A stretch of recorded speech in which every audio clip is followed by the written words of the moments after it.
Good morning, everyone. Welcome to our Women in Construction webinar. It is March 3rd, and we're kicking off Women in Construction Week. Yay! Thank you so much for taking time out of your day to join us today to celebrate women in construction. I don't know about you, but I've got several things that I'm going to be going to this week. I've got a job site walkthrough that our NAWIC organization is putting on this week. I've got an ABC Women in Construction lunch this week. I've got an architect, engineer, construction women power group gathering this afternoon. So there's a lot of buzz going on here in Nashville for us. So hopefully you guys will get an opportunity to take advantage of some goings on in your areas and participate in some of these awesome women in construction things that are happening all over our country this week.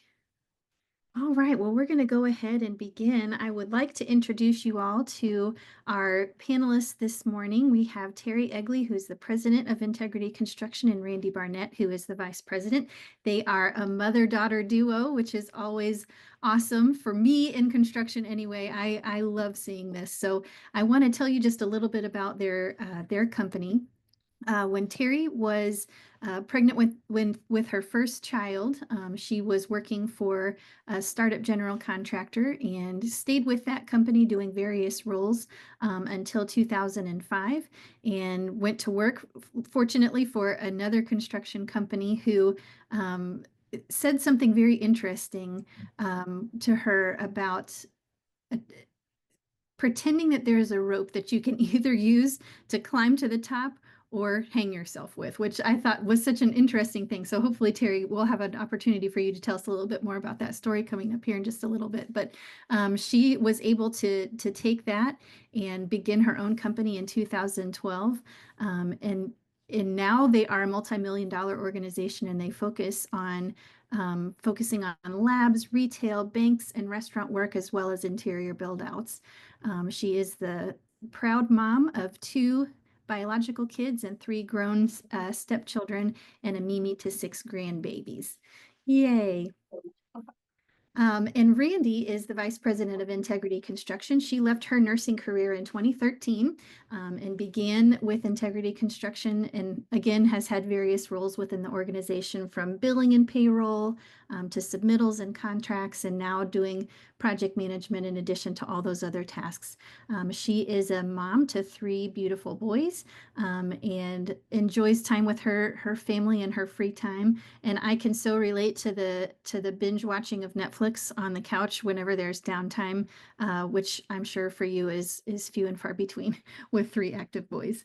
But we're so excited to have you guys join us this morning for our panel discussion. My name is Traci VanDalsem. I'm the vice president of RedTeam Go here at RedTeam. And if you can't tell, I'm pretty excited about women in construction. I love our construction industry. I've had a pleasure of being part of it for the last 26 years of my career.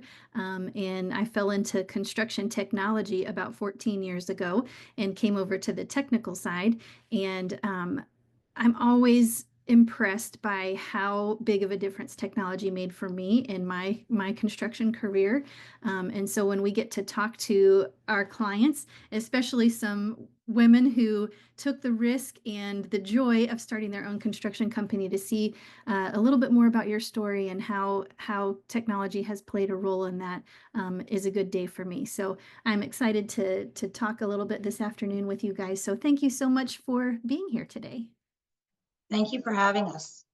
All right, yes. And just so everyone knows as well, if you would like to ask any questions today, Katie is going to be, Katie is our marketing mastermind who's helping us put on the webinar today. And she's going to be checking the chat channel in our Zoom toolbar. So if you want to click on your chat icon and ask any questions to Terry and Randi as we have our conversation today, please send those in. We are going to have some Q&A here at the end of our time with them.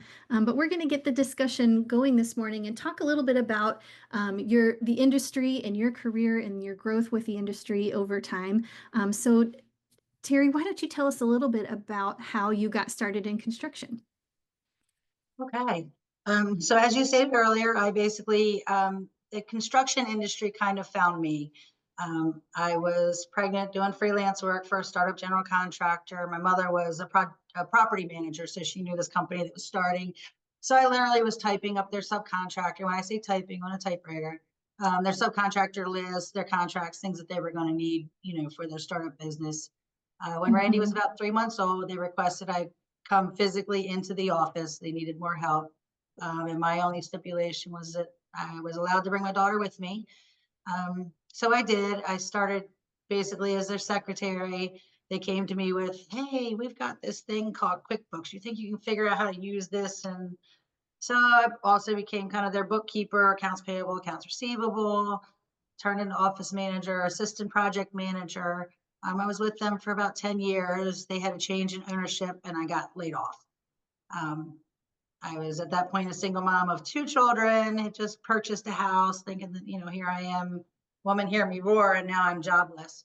But I was fortunate enough to land with another fantastic general contractor that literally gave me the ability to climb and learn and grow and led me to where I am now. Yeah, what would you say, what would you say were some of the ways that they helped to mentor you and help you grow as an individual at that company that gave you the bravery to start out on your own?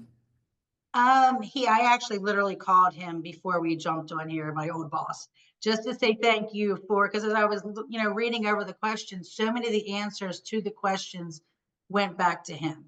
And it started with, we're going to give you a rope, you can climb to the top or hang yourself with it. And it was just the level of confidence in my ability. He knew I could climb. And watching, I guess, his management style, the way that he treated clients. Another very important thing that he told me, I looked up this man, like he knows everything. He didn't know everything. None of us know everything, but he was never afraid to ask questions. Yeah, And he yeah. taught Right. me. Yeah, don't you feel like that's such an important quality to have is just to always be curious, like just Yes, to ask the questions, to always be curious. And I think so many times I at least can settle into this is just how it's done. And I don't question how things are done. But then I'm like, oh, I'm starving myself from an opportunity for growth because I'm not asking, well, how come or why? Or, just encouraging having other people encourage me to ask questions and also in helping to figure things out. If we're going to jump in and dive in and figure things out, we've got to be brave enough to ask the questions. So absolutely. that's wonderful. Absolutely. All right. So have you what challenges have you faced as a woman in this industry and how did you overcome them? So kind of double question. What would you say as some of your things as a woman in the industry have been challenging for you to overcome? So definitely, there's a certain, I guess, men predominantly are in construction. So even as a woman to this day, if I walk onto a job site, not necessarily looked at, it's not like outward discrimination, but I have to prove my abilities more than a man walking into the same room. As a female, you show up on a job site, I have pink hair. Our logo is pink. We are woman owned. We show it proudly.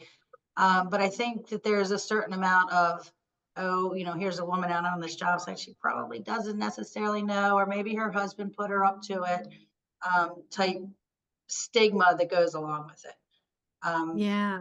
And Yeah. overcoming that it's basically the confidence and the ability to prove that I know what I'm doing. Um, so I Yeah. guess that would be my Yeah. short No. answer to that. Um, Yeah. Randy, how about you? Have you faced some certain challenges as being a woman in this industry? I would have to say the same. Yes, of course I'm young. So, and once people find out that Terry is my mom, a lot of the times at first, we didn't mention it just because I didn't want, anyone to think that, oh, mommy's holding your hand and taking you through this. So I would say respect is definitely one of the bigger challenges. Going onto a job site, being female, there's chatter, there could be a little, jokes going back and forth until you establish yourself and, basically keep your foot down that you know what you're doing and build the respect with your clients and your subcontractors. Yeah, and I can relate to that. I'm a fourth generation general contractor in my family, so it goes way back to my great grandfathers having construction companies, and so I definitely understand the um, this is the boss's daughter Right. mentality, especially of walking on to job sites and having that growing up with my dad being a builder as well, is having to overcome that even as a young girl of, hey, I do know what I'm talking about. I did go to school. I do have a formal education, and I do know what I'm talking about. So having that credibility and that respect that you have to earn as well is it is challenging, a big challenge for sure. For sure.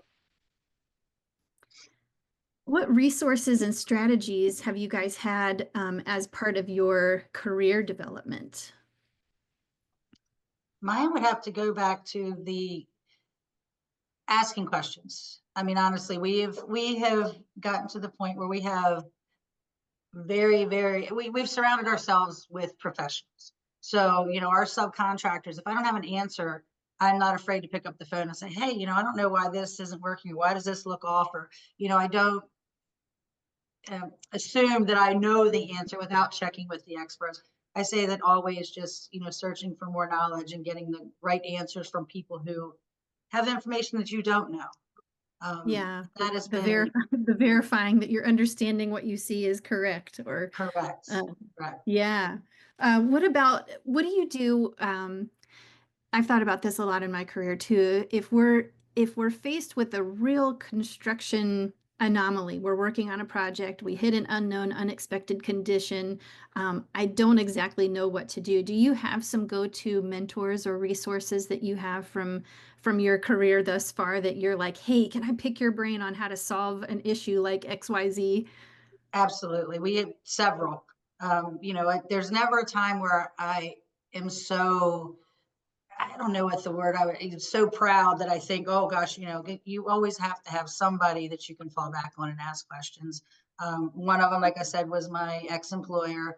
I'm still very close with, we talk probably once every 6 months or so, but I'm not afraid to pick up the phone and say, hey, I have this on a job site. Like, have you run into this? What have you done? Same with, other people in the industry that we've dealt with. If you run into something you don't have the answer to, you need a network of people you can reach out to. So Mhm. we keep those close for sure. And Terry, what advice would you give to other young women who are thinking about a career in construction? What would you tell them? What advice would you have? Um, this one's a tough one. The funny thing when, oh, don't do it, but that's not accurate at all. I love what I do. I say go for it. Find yourself, work for somebody that you respect.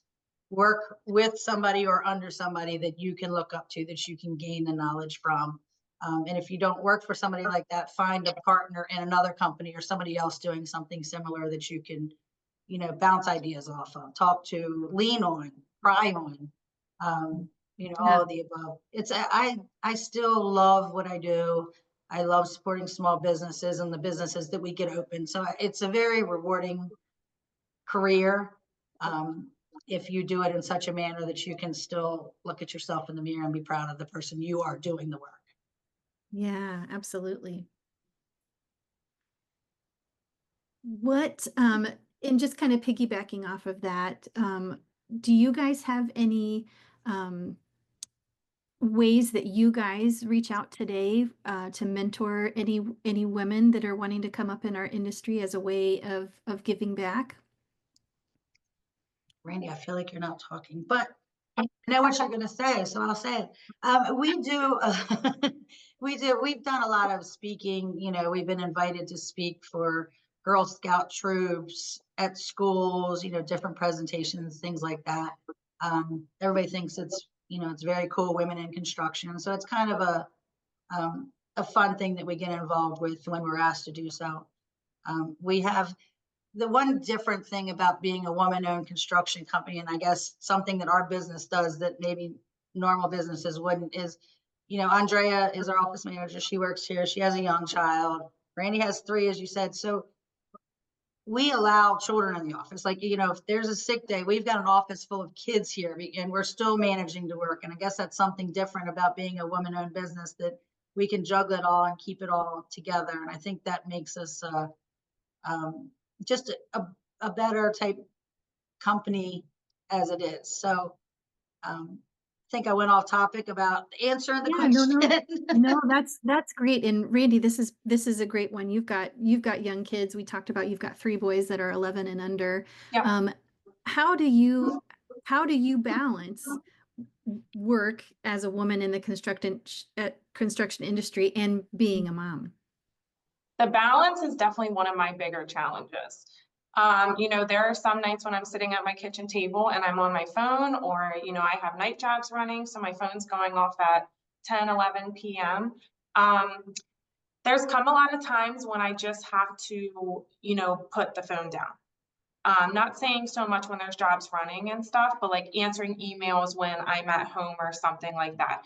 When I get home, my kids need me at home. And when I'm at work, you know, I am an employee. So as long as I do the work in moderation when I'm at home, it doesn't feel as heavy. But as you know, if I'm working constantly at home and trying to be a parent or answering my phone on the weekends, it's definitely, the balance is definitely one of my biggest issues. So, you know, a lot of my clients know that I have young children and know that I'm a mom first. So the weekend calls, I'll answer when I can. And that's just something that I've created and I've built the foundation on with them. Yep, putting those boundaries in place of when you're available, when you're not available. Yeah. Exactly. What constitutes an emergency over something that can wait? Right. A non-urgent issue. Not always respected, but she. Yeah, that's very true too.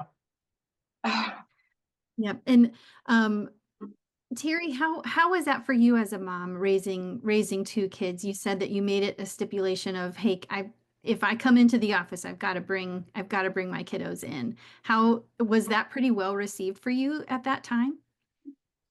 I think the point that I had a little bit of the upper hand in that situation because they needed me at that point. I don't know if they knew how much they needed me, but they needed me. So I was able to put that as it was received fairly well. I mean, I ended up having, Randi was in the office with me until she started kindergarten, I think. And then of course I had my son come along shortly after.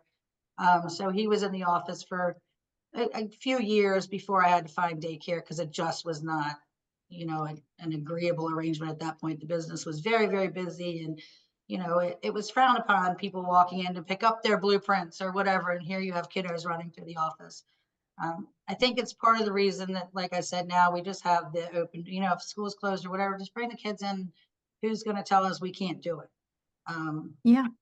Yeah. So yeah, that's awesome. That's awesome because I don't know about you, but I'm a mom of 4 also. And so there is an aspect even for me that I am a better mom because of the work that I do, because of the job that I have. I'm not just a mom and I'm not just a woman in construction. I love both things.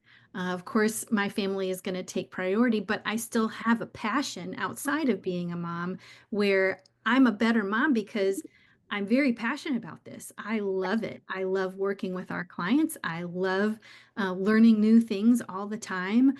I feel like they get to see me in my element, in my working, and the enjoyment that I have of doing my work, and that I am passionate about it. And so I feel like it's a good example for them to see me working, as well as I feel like it makes me a better mom because I have some other interests as well that help give me that balance. Or I love riding down the street and we see a construction project going on and they're like, "Hey mom, what are they doing over there? What's that? You know, what is that crane lifting right now?" And you know, so, and hey, why is that generator like up? Like, why is the crane picking up that generator at 6 o'clock in the evening? Well, because so somebody doesn't walk away with it. Like, that's why.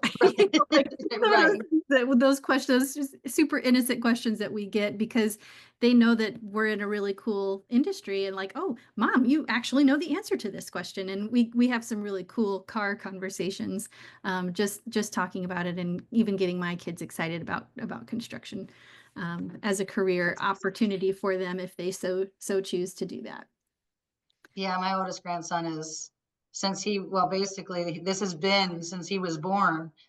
He's got integrity gear that he wears. He's 11 now, and he knows he's just gonna, and he's brilliant. But he's gonna, yeah, I'm gonna run integrity one day. You think by the time I'm like 17 or 18, I'm like, yeah, maybe a little older than that, buddy. But yeah, it's gonna be yours. So Yeah, well, and do you guys have any opportunities where you bring them along?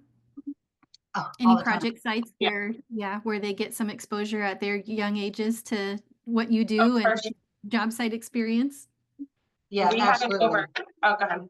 No, you go.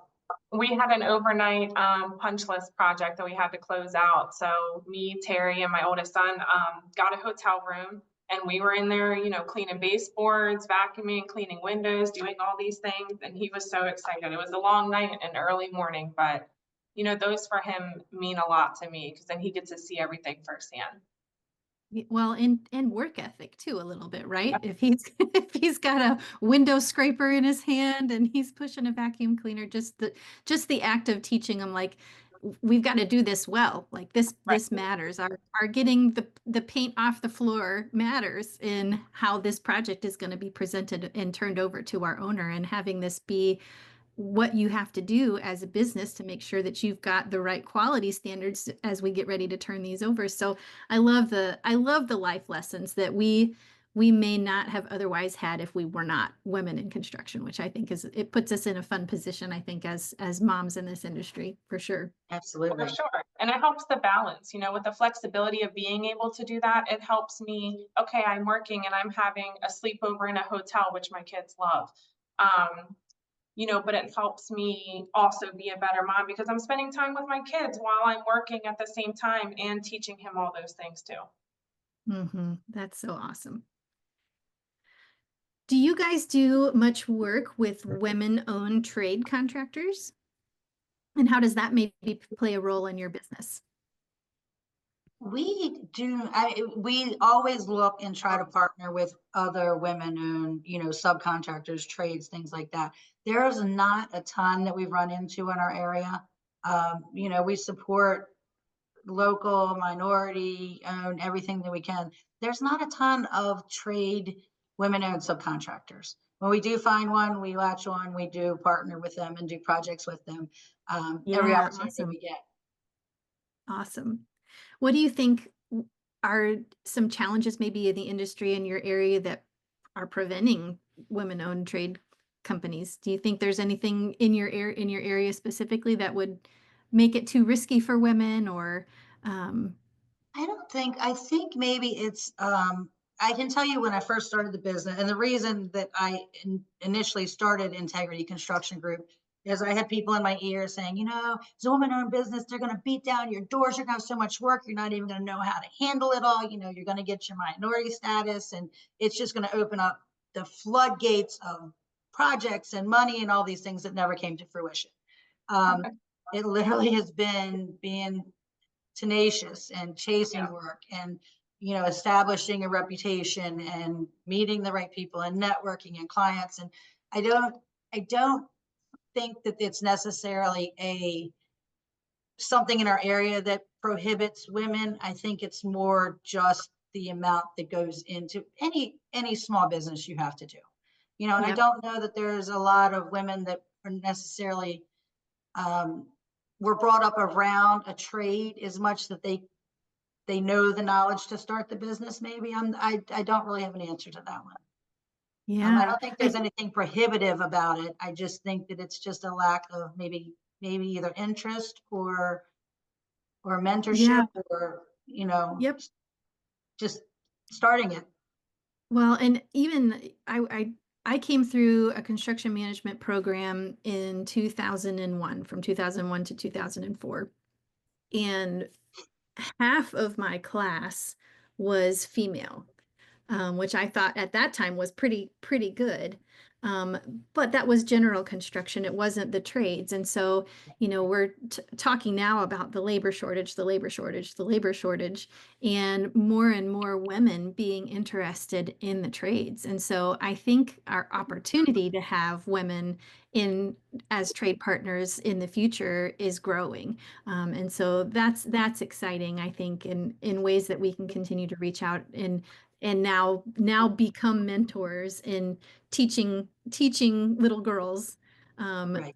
or mentoring somebody. I've had a couple of clients of ours that have had daughters that are thinking about getting into the industry. And so a couple of them, I had a client in Idaho that was like, Traci, can I have my daughter reach out to you and talk to you about your career experience and how you got involved? And so I always think that that's such a neat opportunity to encourage somebody in their next steps. And hey, I'm really interested in this industry, but what do I do next to move forward with it? Now that I'm like, yes, this is cool, I want to go down this path. How do I continue to, what should I do next?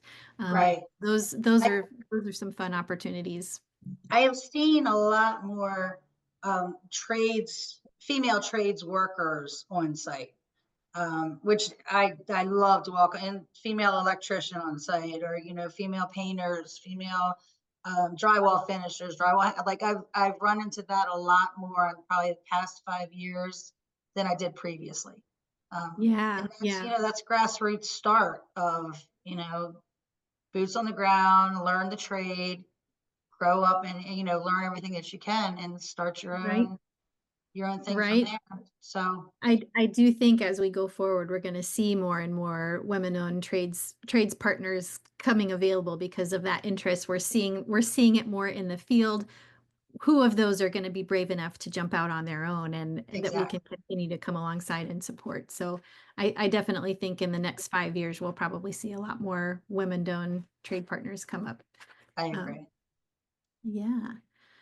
Okay, I want to talk a little bit about technology just because we are a technology company ourselves. So can you tell us just a little bit about how, and Randi, maybe let's start with you. Tell us a little bit about how technology plays a role for you in your day-to-day life and Yeah, all the so different hats that you wear. of course, we have the RedTeam software, which allows us to stay more organized, and you know, we can track the bids that are coming in the pipeline and monitor all the jobs that we have going on. You know, we have our to-do list and all the things along those lines. It also, you know, helps with keeping track of like our emails.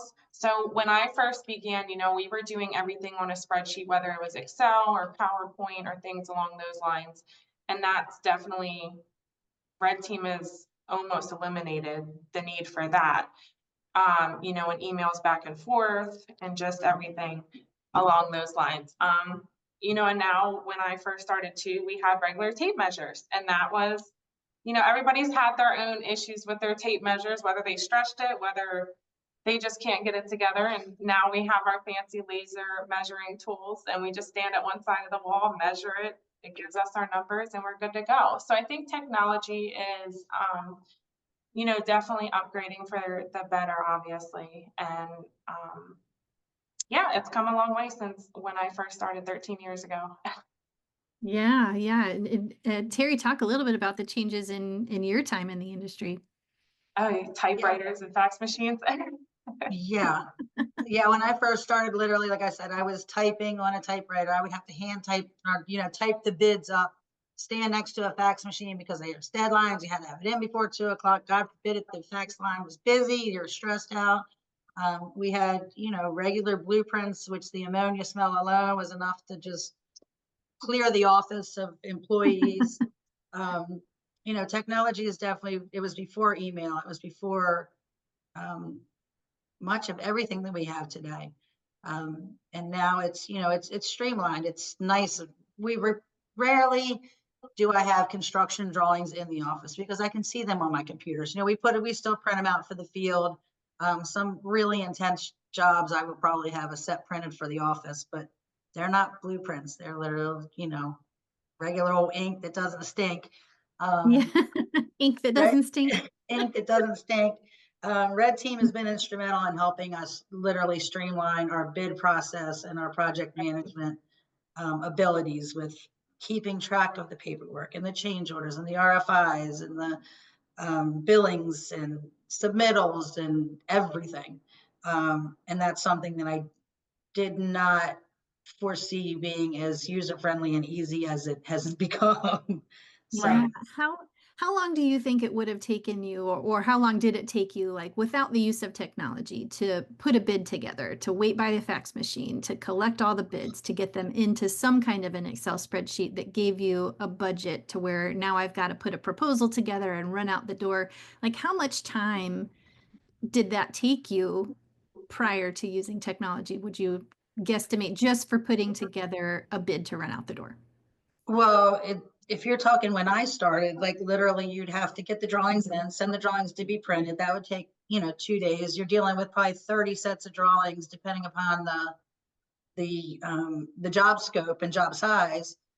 Each subcontractor would come into the office to pick up, and you would have, 3 for carpet, 3 for drywall, 3 for electrical, 3 for, because you'd have to have 3 trades and for every project.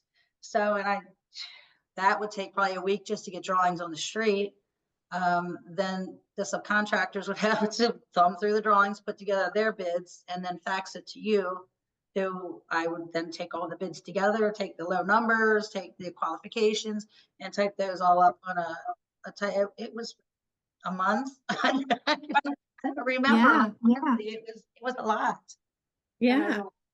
And using all of the technology tools now that we have with the online plan rooms that we have available, and not just RedTeam, but if maybe you use a different online plan room, but then being able to send out your bid invitations even via email, or using a system like RedTeam Go or RedTeam Flex to send out and house the bid invitations and have them submit their bids back in through the system and finalize an estimate, spit out a proposal package. Like, how long does that take you now on a typical job for you?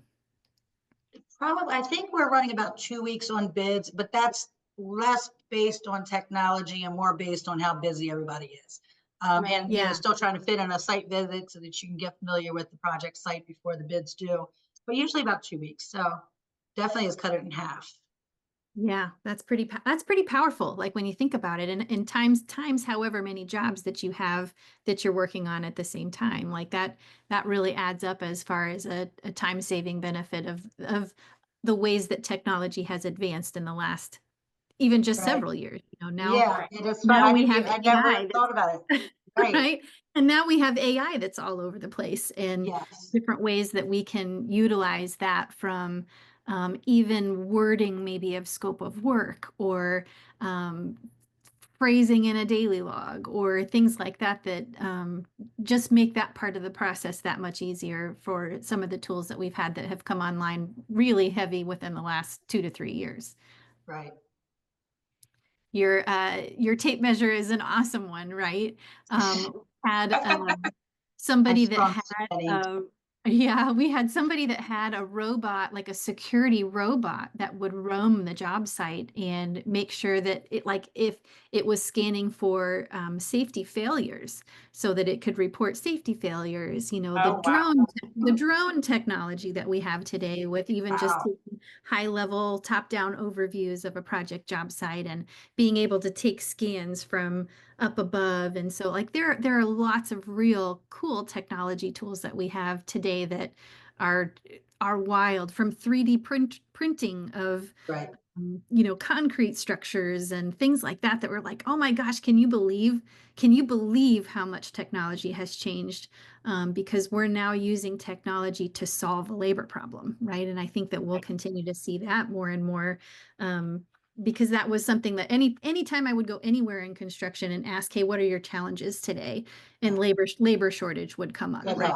The things. And so now we're starting to see all this technology come online that reduces the number of people it takes to do something, because we're trying to solve that with technology and with some machinery that can help do this a little bit easier than we can do it physically, and save our laborers. Maybe we can turn laborers into project managers, and now we can have less labor, less back-breaking labor. So that's pretty exciting, I think, for us, as we continue to look at the industry and how technology has an impact on that, and what are some of the really cool changes that for us in the different types of construction projects that we work in, how it may have an opportunity to impact us in years to come too, which is going to be pretty great.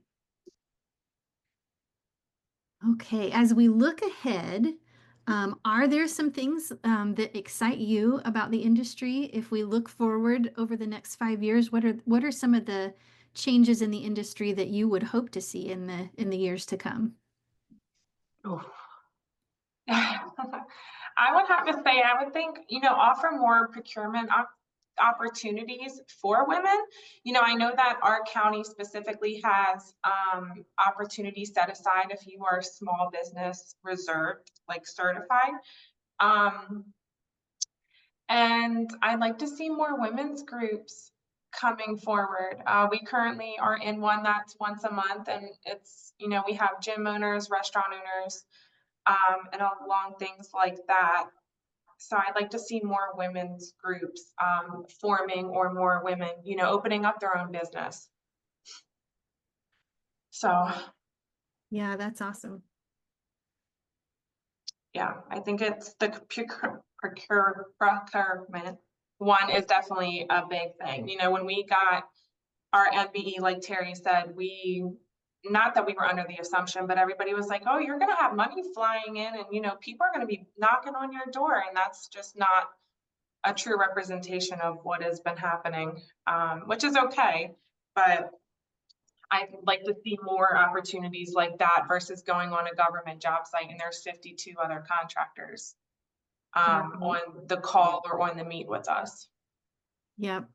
That's Yeah, when we first, we were chasing local women set aside, well, not even women, it was minority set aside projects.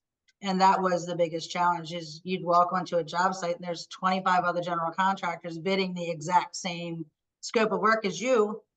And whoever gets its low bid wins. So it's the person who missed the most in the bid. And we finally just completely stepped away from that, as it was not. Or who slashed their profit to win the job. Yeah, exactly. Or gave back, paid them to do their work. It's just, it was not, found out that it was not going to be our cup of tea. So we've not really utilized our minority status for that reason.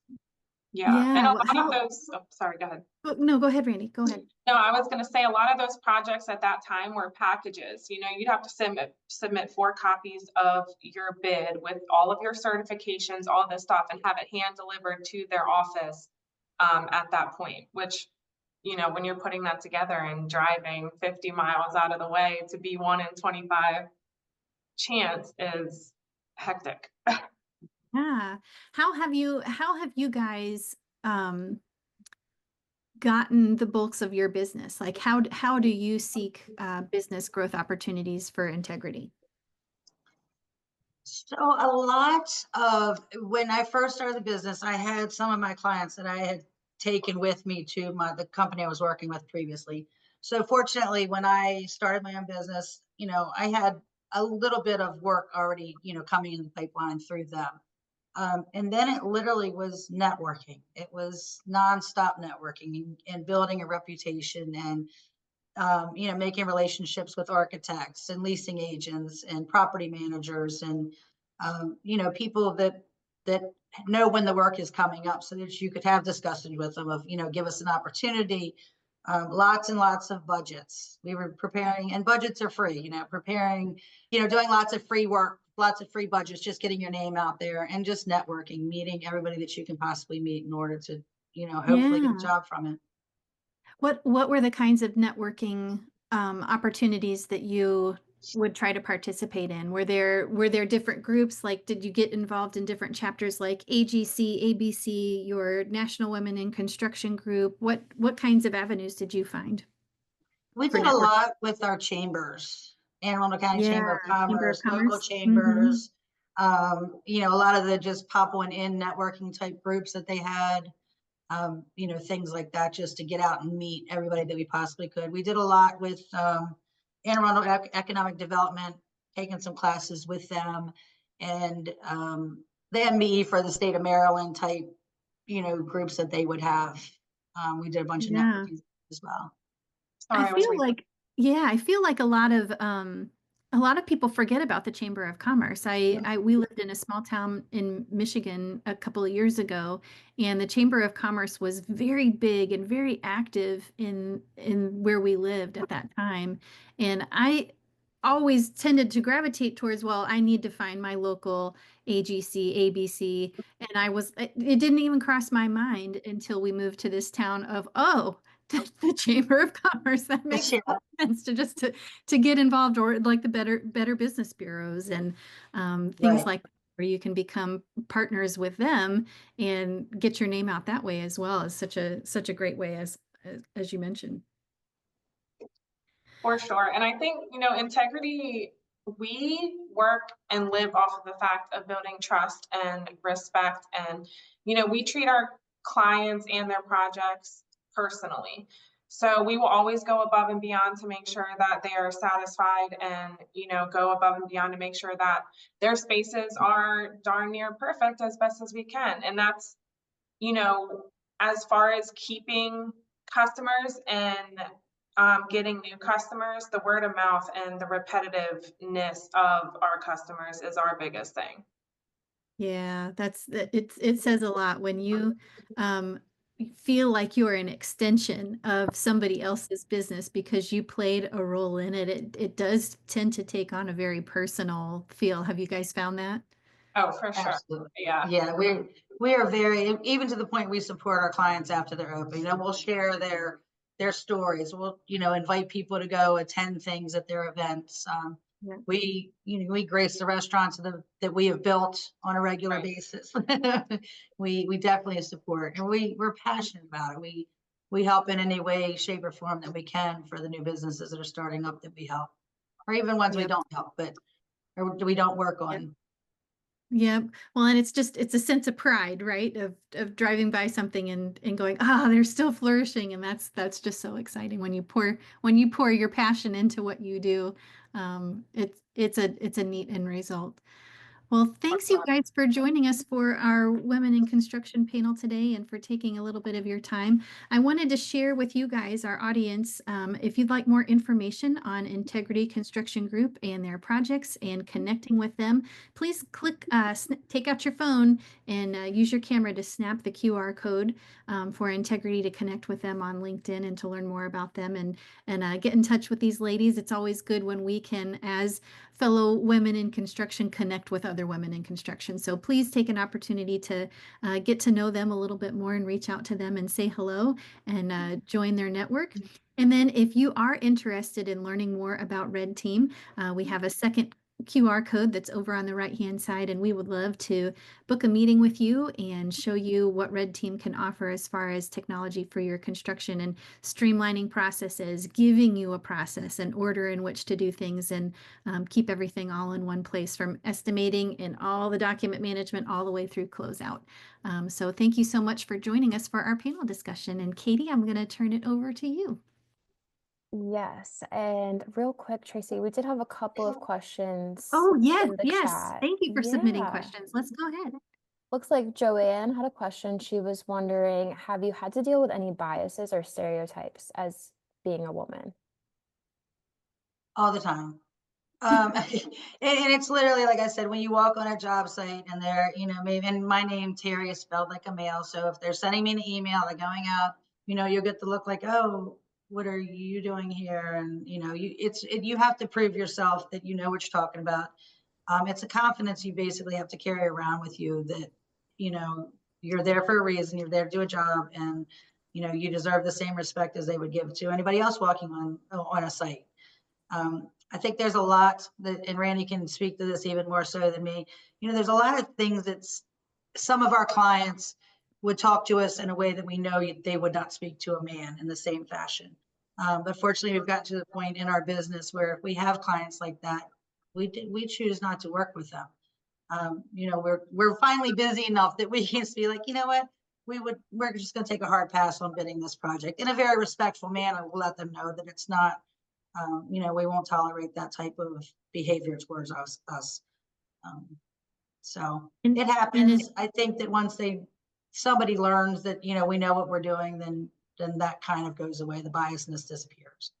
Yeah, and just the fact that we can work with who we want to work with and be in a position where we're not so hungry that we have to take any work that comes along, but we can be selective. And if they're going to talk to you one way at the very beginning of the process, that's not going to change for the duration of the project. And so I think, I do think that with us as women in construction, we have a pretty good discernment bias in our own brains for being able to, even in a conversation, tell, is this going to be a good relationship for us? Is this going to be a Right. mutually beneficial relationship for us? And be able to make some decisions based on a gut feel, like how are they making me feel? Because this is not going to change probably from start to end on the project. Is this something that I can deal with? Can I learn and adapt and get along with and produce a really professional quality project at the end of the project? Or do I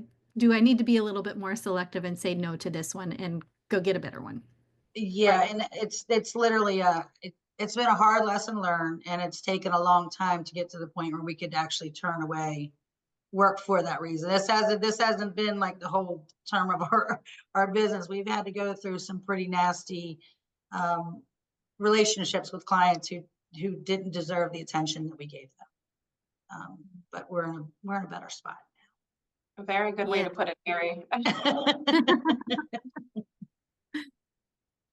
And then we did have one other question about apprenticeships regarding working with you guys. Is the best way just for them to reach out to you on LinkedIn, or do you guys have any sort of opportunities to work with you guys? Yeah, we do not necessarily have an apprenticeship program set up, but we are certainly happy to talk to anybody. And if there's an opportunity for us to, somebody looking to be under our mentorship, we would be happy to help. If they're looking for, possible position, certainly reach out to us on LinkedIn or Facebook or however you want to find us on our website, email, whatever. That's perfect. Awesome. Thank you so much, ladies. Thank you. Thank you. And with that, we thought, what better way to celebrate Women in Construction Week than to kick off our first annual Red Team Women in Construction Awards. The women in our inaugural class, they are shattering ceilings, improving that strength, skill, empathy, and leadership know no bounds. So from project managers to engineers, general contractors to executives, their impacts are reshaping skylines and truly redefining what's possible in this industry, which, as we heard, has always been very male dominated. So it's awesome to see this class of honorees truly shine. So today, as we celebrate their achievements and their progress, we not only celebrate their success today, but how they're redefining the future going forward. So with that, let's announce the 2025 honorees. So first we have Candice Somerville from Outside the Box, LLC.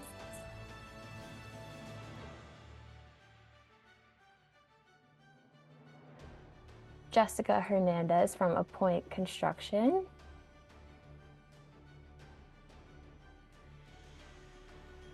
We have Kelly Klein from Roza Construction. We have Terry Egley from Integrity Construction Group.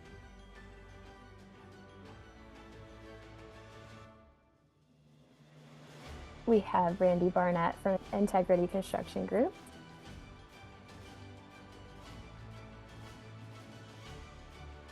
We have Kanisha Botts from Balhart Trucking, LLC.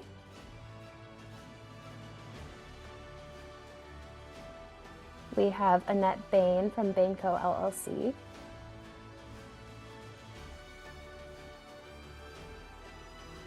Kathy Crow from Wharton Smith.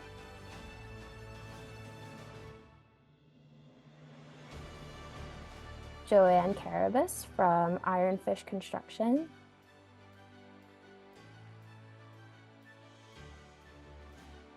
We have Jessica Aksu from T&G Constructors.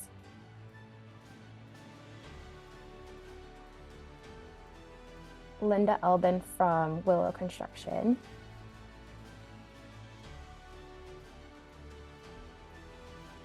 Michelle James with Grace Construction Group.